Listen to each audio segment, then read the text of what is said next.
George and Brenda Brincku are Southwest Florida business owners. They eagerly awaited the completion of a house they were building for their family.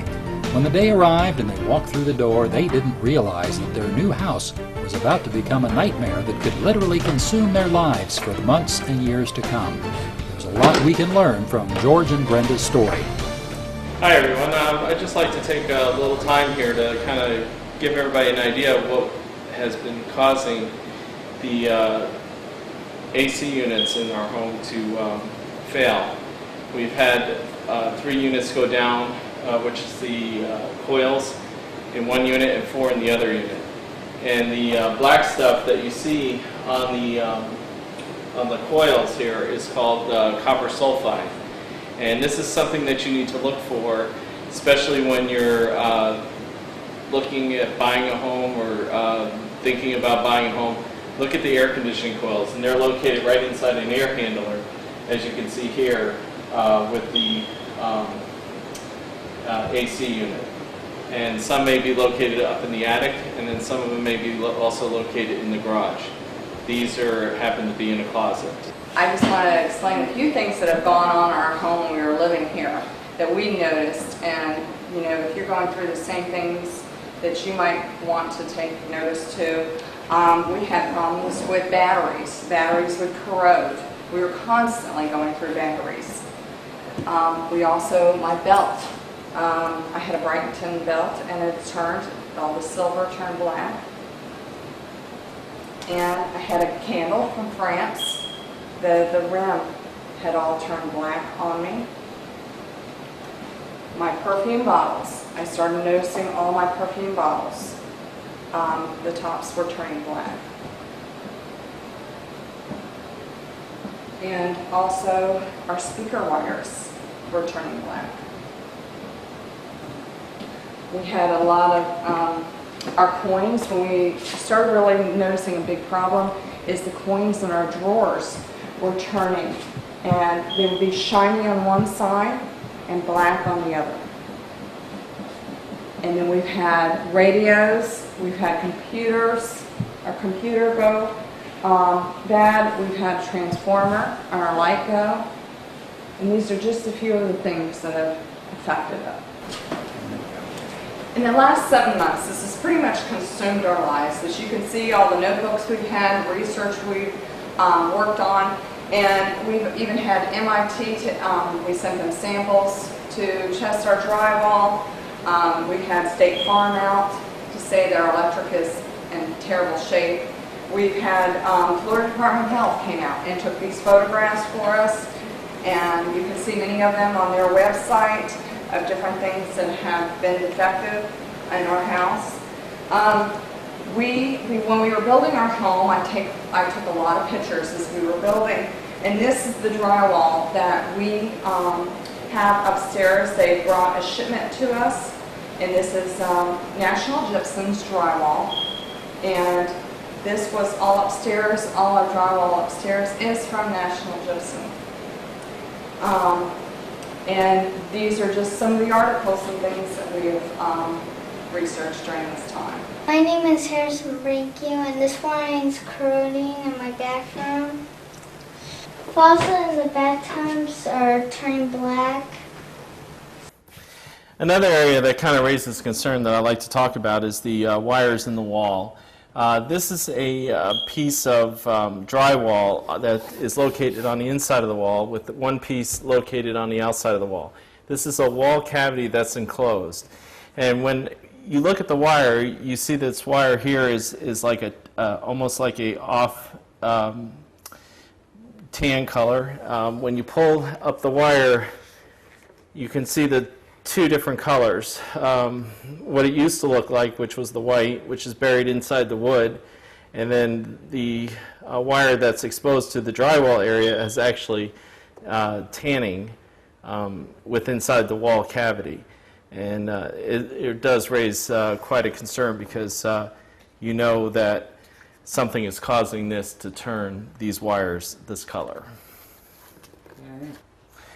Okay, also I noticed that when we went up in the attic, this is called the insulation that is also directly packed down onto the drywall.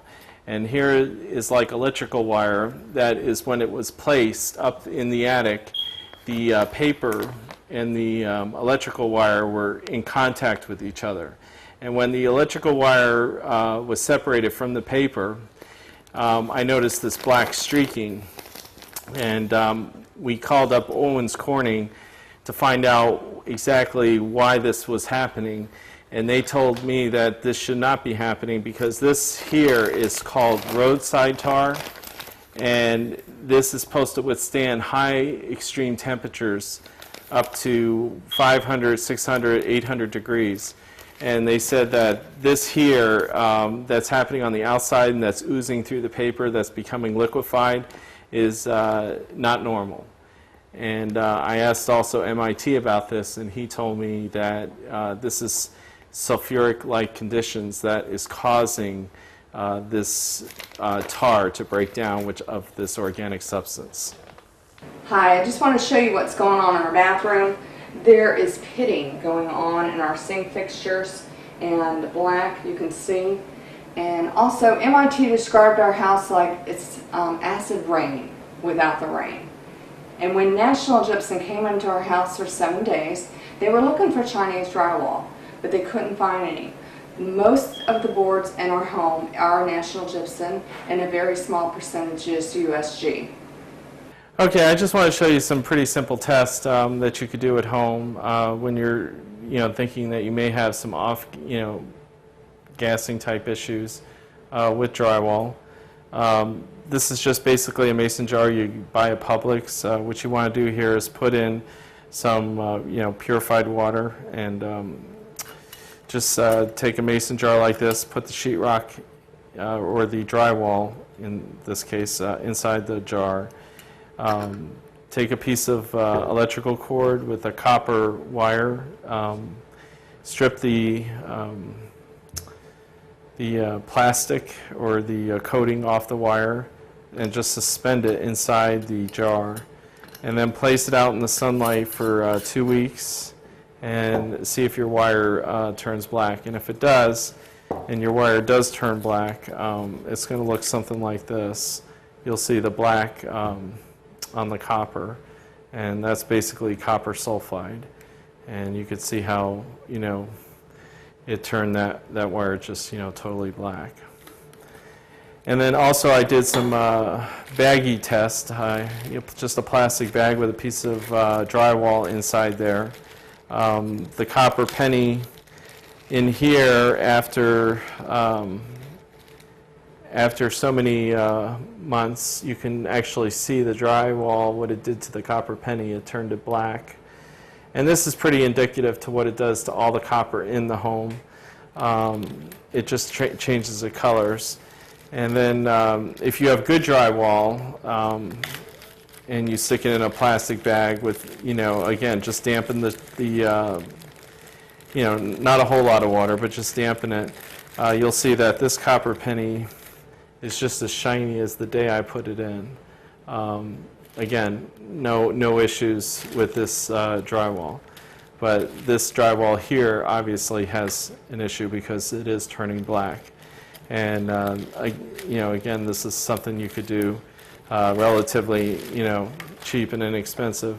And then also another one is I've taken nickel, I've taken copper, and I've taken different things, stuck them in a plastic bottle, just add a little water to the bottom, put the drywall in there, and it turns the penny black. And if we could just, get a close-up, you could see that copper penny in there. It's hardly recognizable, but that used to look like the copper penny that I just showed you. That was just, that was really, really clean. But you could see that copper that's just really turned black. You can watch our story on cbsnews.com and click on the link, Bad Drywall Rots New Home. Thanks, and I appreciate you taking the time out to hear our story. George and Brenda's story, unfortunately, is not unique. It is being lived out by many in Florida and other parts of the country, and the final chapter has yet to be written. For now, awareness and information are the best weapons to prevent or minimize the consequences of these harmful products. Look for these signs in any house you intend to buy or lease.